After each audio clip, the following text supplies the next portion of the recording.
না, আলহামদুলিল্লাহ। আহ, আমার আসলে ক্যারিয়ার স্টার্ট হয়েছিল বসুন্ধরায়, আমি কৃতজ্ঞ তাদের কাছে। তো এখন আবাহনীতে আসছি। চেষ্টা থাকবে নিজের সর্বোচ্চটা দেওয়ার। আর আজকে ফার্স্ট টাইম ট্রেনিং ছিল। দীর্ঘ অনেকদিন যাবতীয় ট্রেনিং এ আমরা অনেকেই ছিলাম না।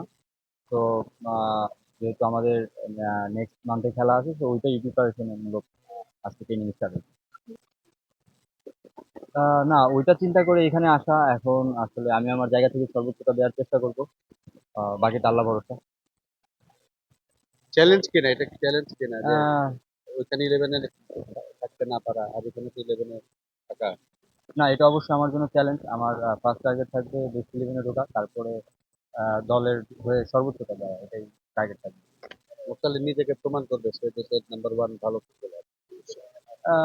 এরকম না, বাট আমি আমার জায়গা থেকে সর্বোচ্চটা চেষ্টা করবো। আসলে যখন আমি পুলিশ টিমে আসি, পুলিশ টিমের আসার আগে আমার আমার নিজেকে সাফার করতে হয়েছে। অনেক ক্লাব নিতে চাচ্ছিল না এরকম।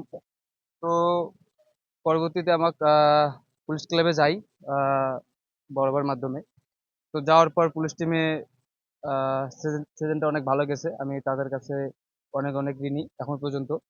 তো সবার একটা স্বপ্ন থাকে যে বড় বড় ক্লাবে খেলার। তো আমার স্বপ্ন যে আবাহনী, আবাহনী অনেক বড় টিম। আবাহনীর জার্সির যে ওয়েটটা তো অনেক বড়, অনেক হাই। আবাহনীর যে সমর্থকরা আছে অনেক বেশি। তো আমারও এরকম স্বপ্ন যে একটা বড় টিমে খেলা।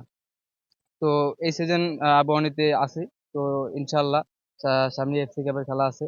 তো এই লক্ষ্যেই এখন ট্রেনিং হচ্ছে। তো আপাতত এটাই। তো ইনশাল্লাহ নিজেকে প্রমাণ করার অনেক কিছু বাকি আছে, ট্রেনিং চলতেছে। ট্রেনিং এ পুরো ইনশাল্লাহ বেস্ট ইলেভেন জায়গা করে নাও। জানিয়েছে। এখন এটা আমি আমার মানে লাস্ট আপডেট আমি এখনো পাইনি।